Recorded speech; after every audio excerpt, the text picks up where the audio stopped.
Hey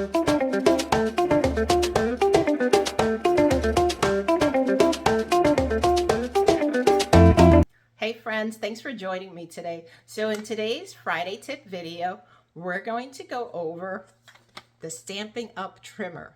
That's right, I use this a lot. You see it in all my videos. I don't think there's been one video where I haven't showed it. Well, maybe my shorts, you haven't seen it. But I'm going to show you the pluses, all the advantages of it, and there might be one or two cons about it, but not, it's just more of a personal preference, I think. And I'm going to show you a comparison with the Fiskars trimmer that I used to use until I purchased this one, and now I use this one exclusively. So let's get started. So you know that you've always seen me using my Stampin' Up trimmer, and there's good reason for it. This is a workhorse for me. I used to use the Fiskars one, which a friend of mine introduced me to, and I was like, oh my gosh, this is like amazing. Until I found the Stampin' Up trimmer, and then I'm like, oh my gosh, that's amazing. So let me show you one of the most amazing things about it. There's really several of them. So, and I'm also going to show you how to clean it. But first, let's go over cutting, okay? So with both trimmers, they both have these arms that extend, which give you an extra 17 inches. And the Fiskars, same thing, although this only goes up to 15 inches. But, I really don't think you're going to be cutting 17 inches of paper unless you're doing like a poster, which I have done. So that's great, right? So then they both swing back in. But one advantage of the Stampin' Up arm is there's this little lip here, right? And there's a lip down here as well. Well, the Fiskars trimmer does not have a lip here, so papers will slide off. It does have a lip at the top and a lip at the bottom. But let me show you something. If you were to take a piece of cardstock, right, and you want to use it as a guide to fold your cardstock. So here, let me score this. We're just going to score it at 2 inches. Okay, so now I've got my score, right? Well, I guess I should have done it at whatever, half of it. But I'm going to do that anyway, so we'll pretend that we scored it there. So if you butt that up to the bottom and the side, you'll get a nice edge. And, because I didn't score this correctly, I don't know what size this is. That's what the problem is.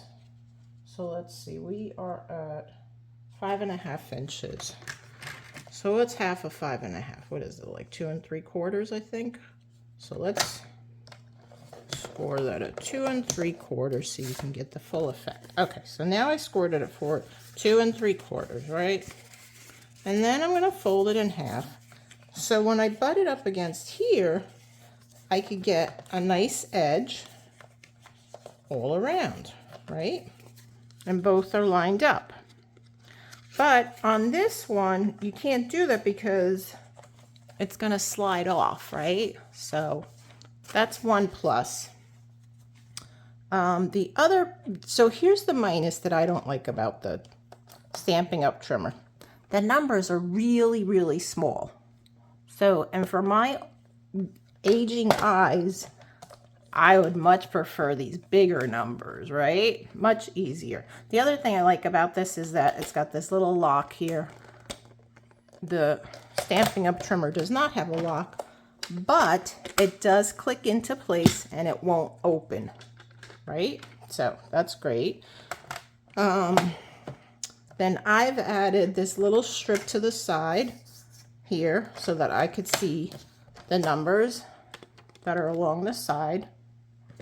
The Fiskars trimmer does not have those numbers on this side. It has it on this side, but again, it's hard to see. I locked that. But I guess if I put something here, I'd be able to see that, right? Now, here's the other advantage. With the Stampin' Up trimmer, you can have both blades. Here, let me move this down. In at all times because it does not interfere with cutting. With the Fiskars, you can't. So you can't have, so if you want to line up your paper up to this point here, let me show you what I'm talking about. You can't score it all the way up because the other one, you can't see that, can you? The blade is in the way. So you have to come here and take off the blade, or you can use the bottom part of the trimmer. I guess that works also. You know, but it's kind of annoying to have that in the way. You can't like go all the way up. With the Stampin' Up trimmer, however, you can go all the way up with that. So let me show you that. So we'll put that in here. We're gonna go back at 2 3/4 and bang. See, it's not in the way. It doesn't get obstructed. Now, let's talk about cleaning the trimmer.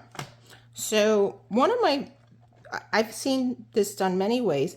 My favorite way is get a piece of scrap cardstock and you just want to run it through the track. So I'm going to tell you something. When you're cutting, paper fibers do get in that track. There's a lot of dust and debris in there. Also, when you're using glue and you're cutting paper, your cardstock that's been glued together, that's also getting in there. And it's also gumming up possibly on your blade.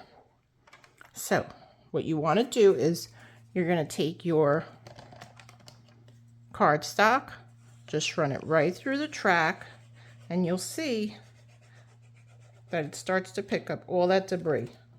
Now look at this dust. I don't know if you can even see that on here. You see all that little dust? That came out of the track. That affects how the track cuts. So you definitely want to do that periodically to get that out, because as I mentioned, it does affect the way that your trimmer cuts. So just go up and down a couple of times and sweep that out. Okay? Then what I like to do, and you know, as I was saying, your trimmer does get gummed up sometimes. So I just take regular rubbing alcohol and a cloth, and then I will wipe away the sticky parts. And I found that the rubbing alcohol works the best. Or the other thing you could do, which I've also used, is hand sanitizer is also a good option. And you just run that up and down and along the track, not the track, this bar here, just so you get all that sticky stuff off.